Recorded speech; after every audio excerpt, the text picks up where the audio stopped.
Welcome to Radically Rewired, the show where I fuse science and spirituality to give tangible tips to feel more confident, get more clarity, and live your most authentic and fulfilling life. I'm your host, Nicole Novoselsky, a former 9-to-5 desk job gal turned traveling entrepreneur, energy healer, and brain hacking yogi. This podcast is all about how to stop going through the motions and make the most of your human experience here on this earth. So let's learn how to get radically rewired.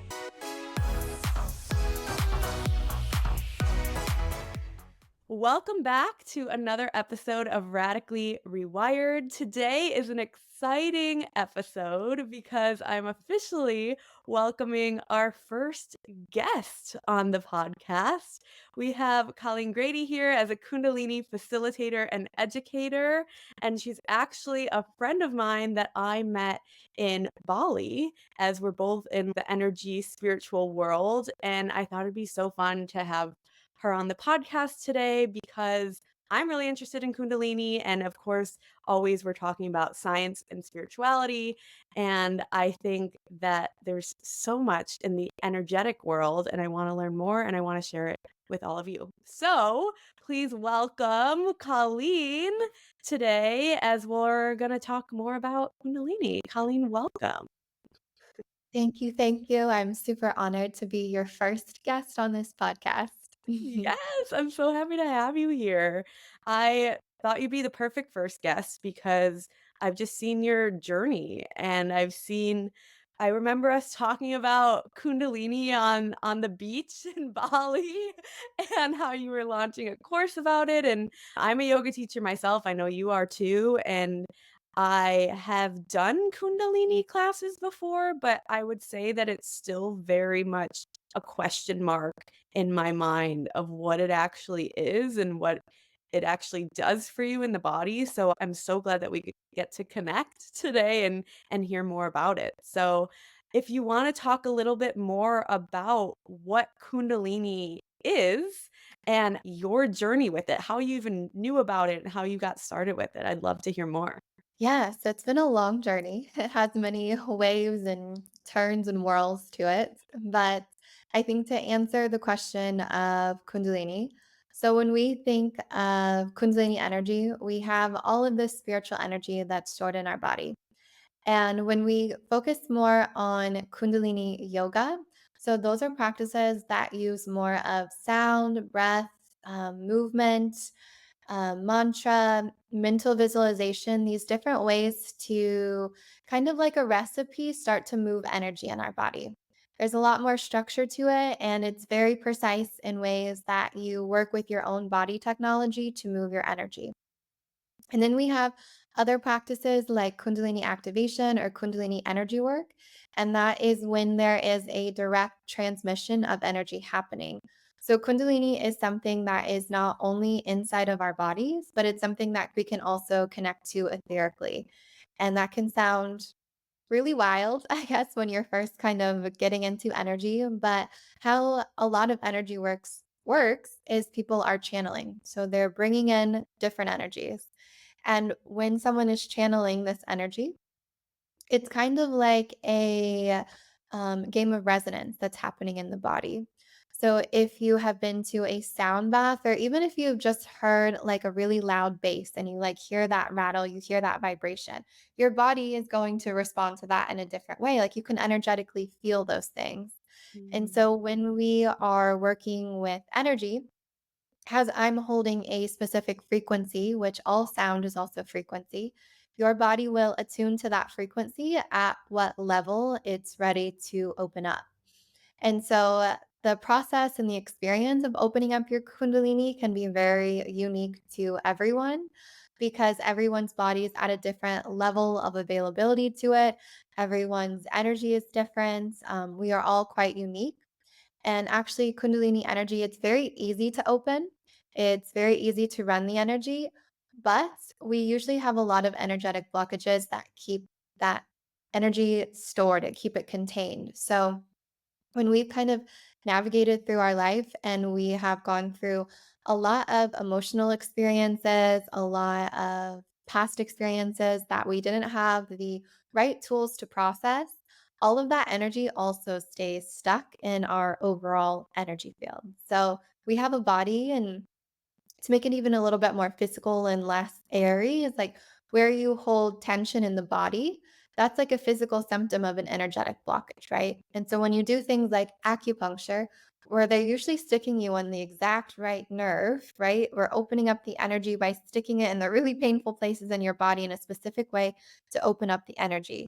So we all have these energetic blockages that we hold. A lot of it is emotional. Most of it is emotional issues.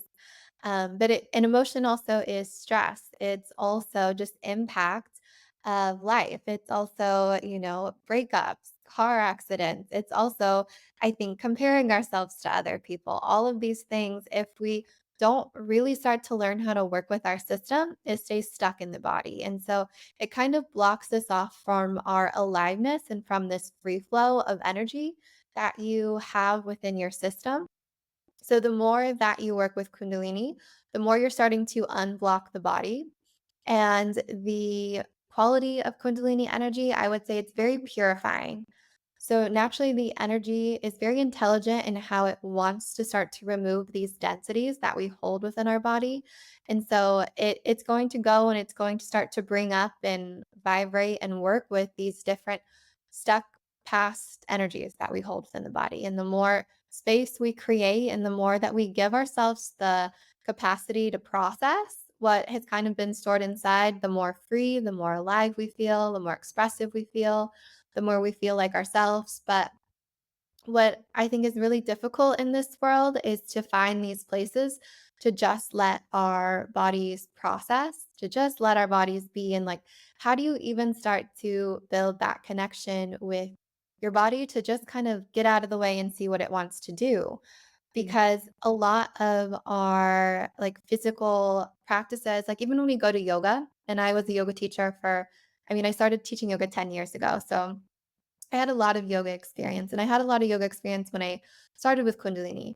But one thing that was really pivotal was like, even though I thought I had all of this body experience, I didn't know how to really listen to my body in a way that I think I really cultivated when working with Kundalini because you start to sense yourself and sense your energetic body in a different way. And you start to really create this pathway of listening to yourself and listening to how you want to process things. And so, like animals, if they get into a fight, they immediately shake. They immediately like make weird sounds and like let all of this energy move. You maybe have seen it with a pet, like a cat, or even with like animals out in the wild, like they all express after they have something impactful happen. But humans don't do that. And so we stay quite stagnant and quite frozen. And the more we freeze up, the more stiff our body is, the more pain we have in the body, the more disease, the more headaches, the more ailments that come into our life. So, Kundalini is a really amazing way to start to unblock your body and start to kind of free up some of the lag and the blockages held from our whole life.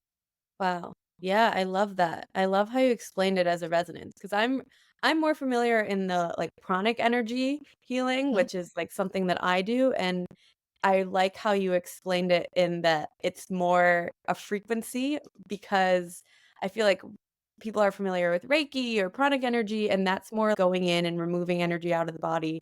I think in Reiki sessions, they're kind of just, it feels like a deep meditation, and maybe you feel the energy moving through the body, but it's more letting go of those emotional blockages. But what's so fascinating is I've seen Kundalini energetic sessions and people are moving. They're getting those blockages out of their body. So it's really fascinating the differences between how we can move energy. And I think you're so right. I think we're told not to show emotion. If something happens at work and you're feeling really frustrated and you kind of have to keep it in to yourself and then it's just like building on top and top and top of one another and then finally you explode versus allowing yourself to go cry or scream or whatever it is you need to do. And I feel like Kundalini is allowing that safe space to let go and release, which is really beautiful. So I'm curious how you even stumbled upon it and what was the trajectory of you being like, "Wow, this is so cool. I want to continue to work with it and this is the benefits that I've felt from discovering Kundalini and going more in depth with it." Yeah, so my journey when I first started with Kundalini yoga, like when I actually put in my very first yoga teacher training, I had my very first Kundalini yoga class. And I just was like, wow, there is something in this. And I remember really thinking, like, this is for me, this is the path, but I also wasn't ready for it. Because even with Kundalini yoga, it can be very confronting. I feel like you have to do all of these strange movements for longer periods of time. Yeah. And you're like, "Wow, I look so weird all of the time doing this stuff." I was like, "I like it," and there's this, like, letting go of control that was so good for me, but I'm also, like, kind of triggered. I brought up things, and it can Yeah. be very confrontational like that, and I think especially, like, I was much more tight in my personality and much more, like, in control then than it took me a process of opening up and working with myself and growing through myself more to really be available for it, so I would always go to Kundalini yoga classes, and I loved it, and it was a little bit like, almost getting high because you do all of this breath work and you're like, "Wow, I feel so light, I feel so buzzy." It was really nice. I knew there was something for me in it. But the moment when the path really turned, so I was teaching for about 5 years and I just moved to Bali, and at that time, like, I had a yoga blog, I actually was writing in yoga magazines, like, I had yoga brand collabs, like, I was like I really worked for myself in this, like, yoga teacher career, and at the same time, I was like, "I have to let this all go. How do I let it all go?" Because actually, when I grew up, I wanted to be a yoga teacher, so it's like, this was the path, like, I had always kind of planned on that, and so it was hard, I think, changing the identity and being like, "I have no idea what I'm gonna do next, but I guess I just have to stop teaching all that I worked for in the past." I feel like there's so many people that come to me, and I feel like there's a lot of people that listen to this podcast that they feel the same way. It's like, okay, they've hit this pinnacle of they've got all the things that they thought they wanted, and then they hit that point and they're like, wait, this isn't actually what I want. And I have so many people come to me and be like, well, how do you pivot? Like, how do you actually let go? And so I'm curious to go back to that moment of what actually happened in that time when you were like, okay, this is everything I wanted. What was the deciding factor to let it go, and what was that process for you to be like, "Okay, I'm just gonna trust in going this other route?" Because I think that's where a lot of people get stuck and they kinda just push through and they're like, "Well, I've done this for so long, I'm comfortable here, might as well stay." So I'm curious to hear how you shifted.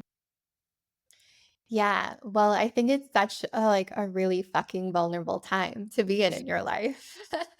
Because it's like there's an exit from a life and I have no clue where we're going, and I also didn't have any money. Like, we were on a budget. Like, I was already a yoga teacher on a yoga teacher budget, and then to not have even the yoga teacher job, I'm like, "Okay, what is next?" I had just moved to Bali, kind of, and so it was 3 months into moving to Bali, I found Kundalini, but those 3 months was really, like, trying to figure out a new life for myself, and I think you just have to get really uncomfortable in the being uncomfortable and really trust yourself too, because, yeah, I have a lot of experience having deep trust, and I'm very intuitive, and I have been my whole life, and I think I can be in these really uncomfortable positions, and I was like, "Okay, we're gonna do it," and at that time, I actually, although I started studying Kundalini, I didn't take off with Kundalini as my job. I kind of pivoted my job to a job where I was a yoga teacher and a yoga blogger before, and so then I started doing different marketing services for other people that did different yogic work, and so it was kind of taking some skill sets I already had built, but framing them in a new way, and I did like it, and I was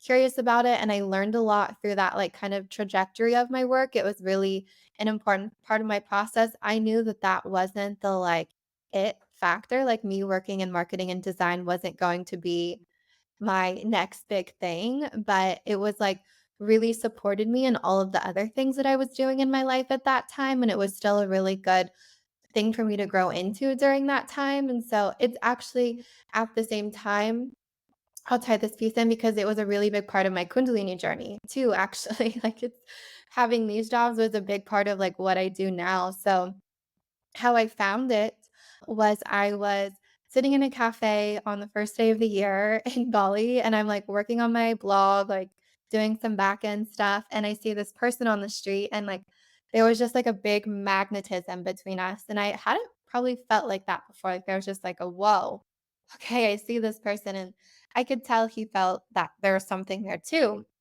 And so he comes into this cafe and comes to sit next to me, which made me feel like very vulnerable and like, I don't know, why did this man just sit next to me? I'm just gonna stay on my computer and act like nothing happened.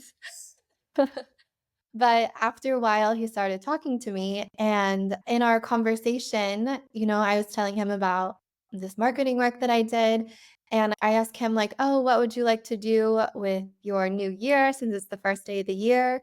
And he's like, oh, I have this online course that I need help with. And I have these other marketing skills that I really need help with because this next year I'm trying to make my Kundalini service more of a thing. Like, I want to bring it back out there.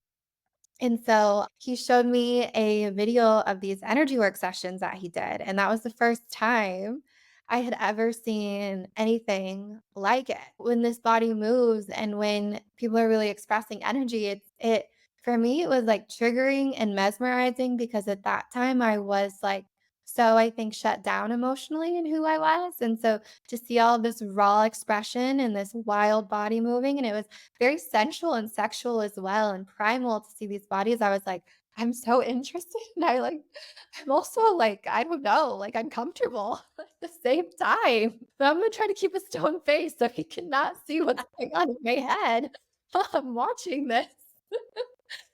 But I feel like from that moment of seeing that and like how I even understand and see like consciousness and energy now, there was such like a light that went on even seeing that for the first time. Like, this is it. Yeah.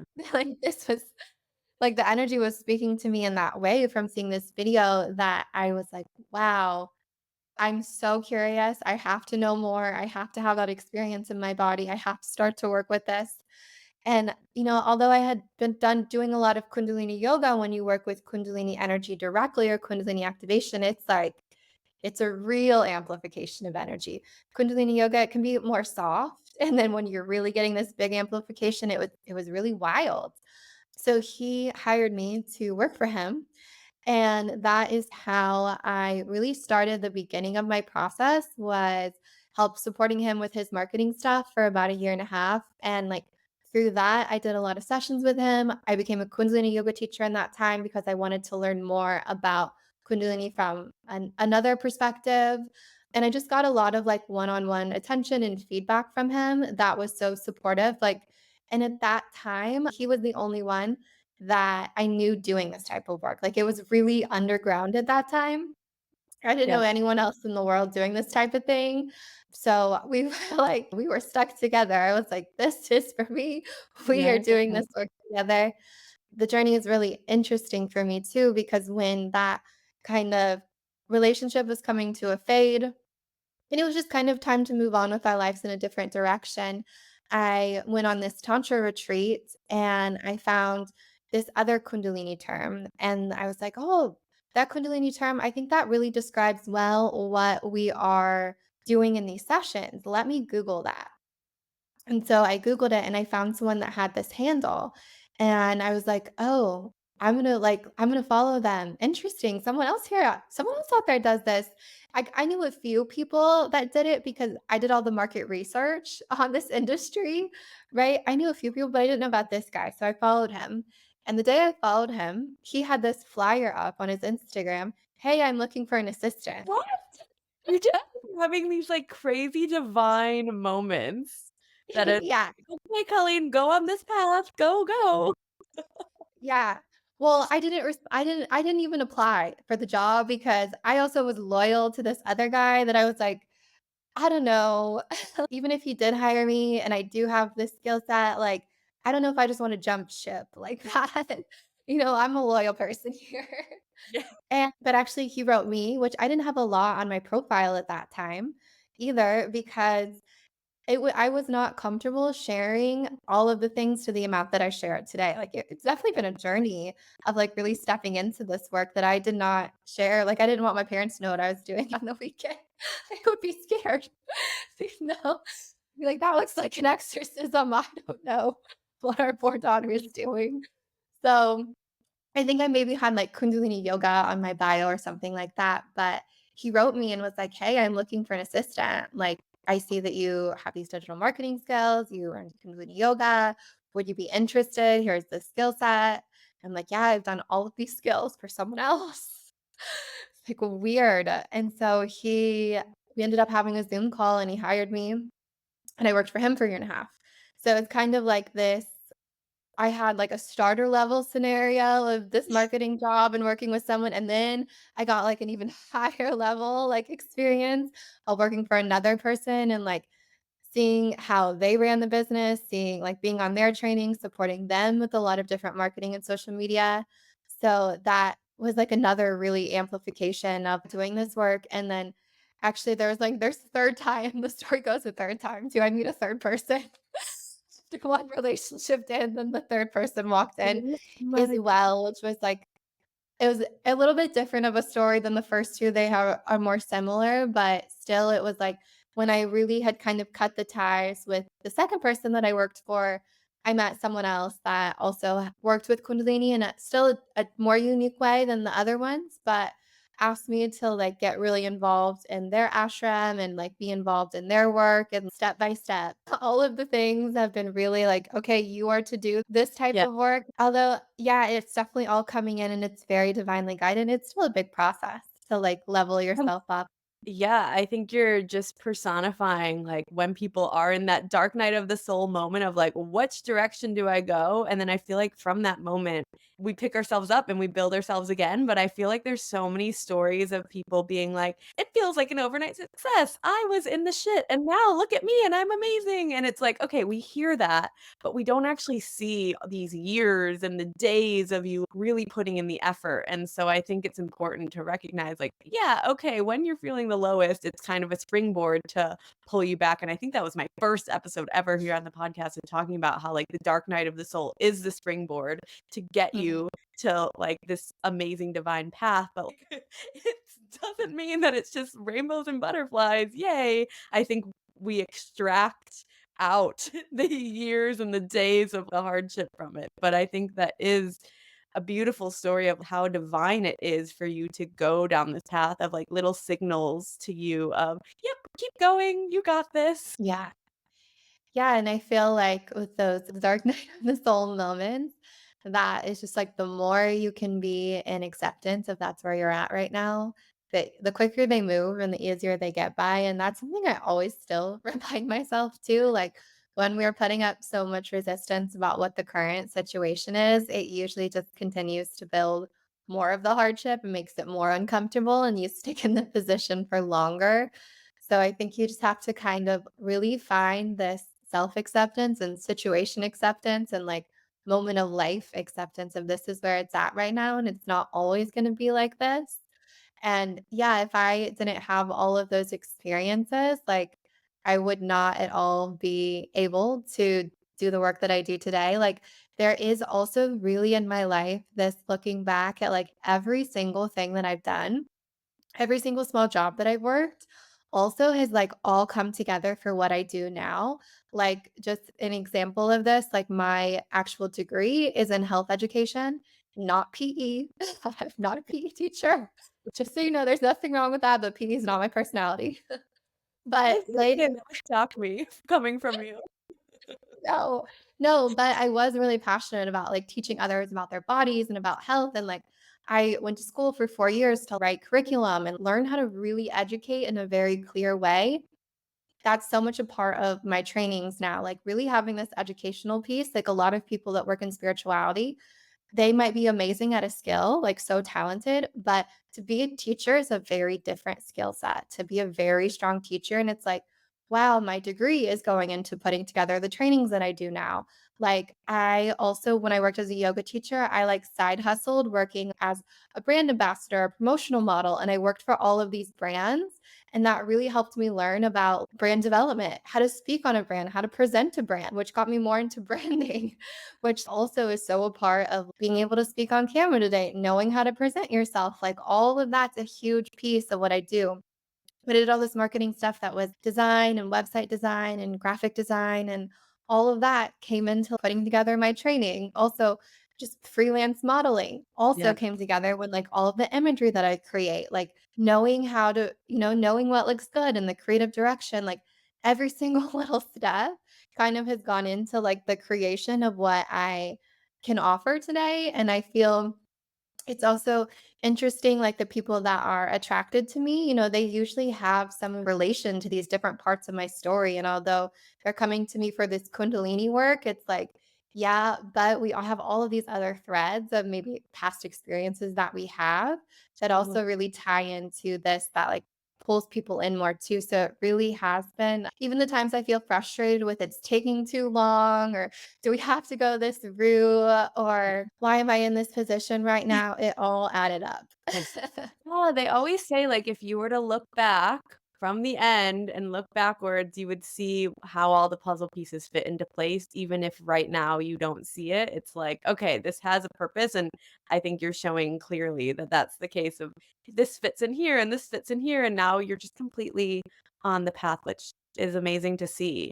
Kundalini is so fascinating to me. It's funny that you had the Kundalini yoga and you had that class and you're like, wow, this is so amazing. I remember doing the Kundalini class at my yoga training and I was like, oh my goodness, what? Like, when is this going to be over? Because it can be so much. I think I was intrigued by it, but I was like, "Okay, I think I'm gonna have to take more classes before I, like, really jump into it." But I wanna hear more of how you've been working with people, how the energy really comes through people, and also just some of the benefits that you've now had from being on this Kundalini journey for so long, and how you feel so different, and how it's really helped shape your journey. Because I feel like sometimes we forget when we do energy work that we feel in a different spot, but there are people out there that, like, kinda go year after year, and they stay in their own comfort zone, and I feel like watching you go through this Kundalini practice, I know you post all the time about how you feel so different, like, you'll post pictures and be like, "Wow, my energy is so different from that person to today." So, I'm very curious to hear how you feel like it's accelerated your journey or how it's really shifted things for you as if you were to not have done it, how it's different in that way. Oh my god, just hearing, "What if you didn't do this?" I'm like, "Huh?" I have no idea. So it's really changed me a lot, and I feel like let me go into some more tangible specifics on that. So, as I kind of explained, what Kundalini does is it's like this energetic purification that happens. And so, that to me is been the biggest benefit of doing this because I didn't realize how like disconnected I was from my body. I actually was a really big, let's say, project to work on because I had so much trauma in my body and I actually had way more than the average person does who even hasn't been into yoga or isn't even into spirituality. Like I was a case to work on. And so it's like when you start to feel lighter, you start to feel freedom in the body, when you start to feel this more space taken up and this dissolve of past experiences, you just have more of this spaciousness to be more of yourself, to feel like more of yourself, to express more of who you are. And so that's come through in, like, being way more empowered in who I am, like, way, way more bright, way more empowered. I think for me, there's always been feelings of not belonging or feeling like I had to be small, or I say shut downness because I feel like I have the pattern of, like, yeah, really shut downness, like, just feeling like my needs are shut down, my body's shut down. I'm just like, I'm over here, but I'm not important. When you start to really clear some of that away, it's like, wow, this is me. This is actually who I am. I can take up more space within the room. I can be way more free in who I am. And I think it's really, some of these things are very difficult to pinpoint and to feel into because we also haven't had the experience of what it's like without these problems. Like, we really haven't. So it's hard to even envision what the potential is for you because you've only lived in your body and you probably only felt within a certain range of like how you felt. So there's actually such a more vast range of what we can experience and how we can be in this world. It's really hard to understand what that could be until you feel it in yourself. Before Yeah. you feel there's some of these layers that are clear that you feel this more aliveness coming through that, yeah, it's really hard to conceptualize not knowing. So it's kind of something you have to experience. Well, that's a good point, and it leads me to my next thing of I always like to leave people with some action tips of when they listen to the podcast, it's like, "Oh, okay, Kundalini's cool, so how can I go do it now?" I know you have a YouTube of lots of videos, so if you have some videos on there, or what's a good way for someone to just go and practice it? Can they practice it themselves? Do they need a facilitator? How can they go away and experience what it would be like in their bodies? Yeah. So I have a lot of really good videos on YouTube, and I think that they're really potent as well because I blend a lot of body practice, energy work, and Kundalini yoga into some of my teachings on YouTube. So it's like a trifecta of energy where some people will be like, wow, I do your Kundalini practices and they're way stronger because there's a lot actually energetically happening when I'm moving and filming these videos. So YouTube's like a short, easy answer of where people can go now. I do think with Kundalini, it's something that is helpful to have a teacher with, to have a facilitator, at least for a while on your journey, because it's also like Kundalini is like we are starting to learn to work with our emotions, our energy body, our subtle body. And that takes time to understand what's going on. Right. Like, it's a whole nother layer of being that we're learning to kind of inhabit and work with and be with. And so that's why I think it's helpful to Mm, choose someone to kind of take you on that journey because Kundalini, it can change things really fast. And it's helpful to also have that support mhm. of and a mirror back to you to understand kind of what is changing in your body because your body can change very fast. And so having someone that you trust and that you know to be on that journey with you, I think is really important. And I think if you want to have like a more direct experience of Kundalini energy, also doing online sessions. So I do online energy work sessions, which, sometimes people hear online energy work and they think it's a total scam, but it's not a scam. It really works online. It really, really does. Like people have such profound benefits and clarity just from doing online sessions. And so doing an online session that I have group and private sessions there are a really amazing way just to start to feel it too. I think it's something you kind of have to start to feel into more and more.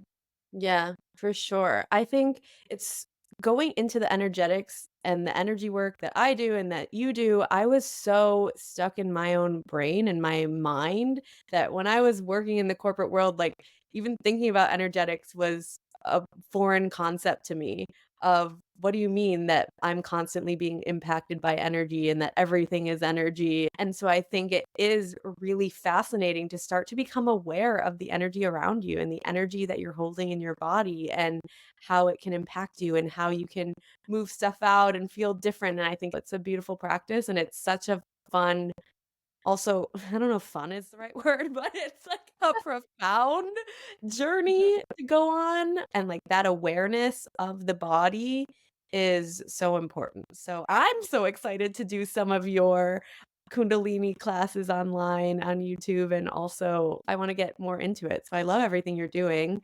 And is there any other things that you wanna say about Kundalini? I feel like there's so much, and I think it's one of those things that the mind necessarily can't wrap its head around. It's one of Mhm. those things, like, we can try and talk about it all we can, but until you experience it in your body, it's so different. Yeah, and I also think it's a really big benefit of Kundalini is like how much you more you come into your body, right? There's so much of a deeper learning and understanding of our body when we can learn to be there and work with what is there because being in your body is a lot more than being fit. Actually, a lot of people that are fit are very dissociated from their body and they've like used their mind to be able to push over and create some experience, create some toning, create some muscle system. They've really like overridden what their body actually wants. But there's this coming back into the body and being able to listen to the subtle impulses, being able to listen to your intuition, being able to listen to how you really feel. And the thing is, a lot of people are afraid to like fully inhabit their body, as I used to be too. And I would have been like, I'm a body person. And I actually was not nearly as fully in myself as I could be because there's a lot of suffering that we hold within our system, and it's not comfortable to be with the suffering. But the more that we start to transmute this pain and this density that we've held on to, we start to really feel more like ourselves. We start to feel more in alignment. And I think that, I remember I used to think, like, especially when I was a yoga teacher, that energy work was just something that like wealthy people did to relax because I was like, it's expensive and I don't know that that even works. I used to really think that. But I have found, I was also very much like I tried so many different therapies. I am a therapy girl. Kundalini was and energy work was the most profound, life-changing therapy that I ever tried. After I did energy work, I never really did so much anymore that was experimenting with things that wasn't energy because once you can really tap into the source of what it is and like learn to work with your body in all of these subtle ways and learn to listen to your body in all the subtle ways, it's like you navigate through life so much easier because things are much more clear. You're getting very sharp and clear messages all of the time from your system, from the external world, from our intuition of like, this is good for us, this is not good for us, from food choices to people to jobs to environments to places. All of that stimulus, our body is going to be responding to that. And the more that we can come into the body, the more we're safe to absorb that information and then make choices for our lives that is going to set us up to be so much happier, to be so much more fulfilled, to be so much more joyful. Yeah. And it really takes this amount of listening. And I'm so grateful to Kundalini to bring me into myself in that way because it just allowed me to continually align more and more with my truest self and like what really is best for me. Yeah. Oh, I love that. I think it really is all about feeling the most like yourself and feeling aligned and all of the benefits from it. And I think I really liked what you said is sometimes you don't know until you know what it's like for it to be gone because we've lived in our bodies and we've lived Yeah. with all this for so long that we have no idea what it would feel like to actually take up space or we have no idea what it would feel like to have a little less suffering and to have a little less energetic blockages there and I totally hear you on that. I'm like, "What is energy healing?"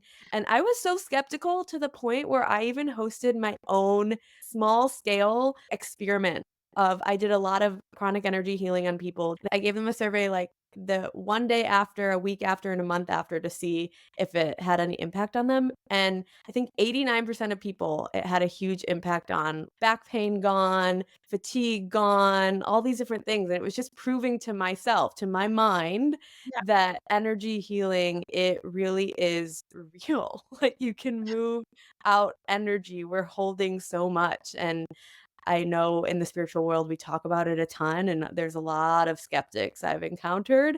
But then the instant that they do an energy healing session, or maybe they try Kundalini for the first time, and you've seen this with other people, they're like, oh, okay, I get it now because Mhm. it's something that you just can't necessarily explain until you feel it and you're open to it as well. Mhm. So, I'm so grateful for you for just sharing your story and your benefits, and it's been so amazing to watch you go on this journey and just literally watch Kundalini continue to change your life.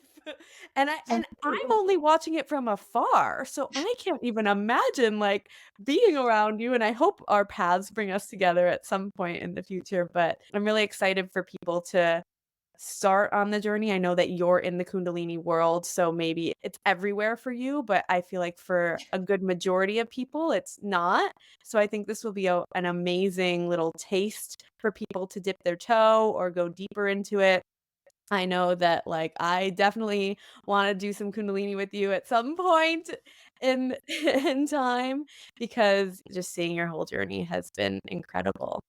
So, thank you so much for just sharing openly and being here, and I'm so grateful for you to be my first guest on the podcast talking about all of the things of energy and Kundalini. There's a lot of topics I love, but energy is definitely one of them. If anyone has any questions after listening to this podcast, definitely send me a message. You can also follow Colleen on Instagram. You can follow her on YouTube and watch some of her videos.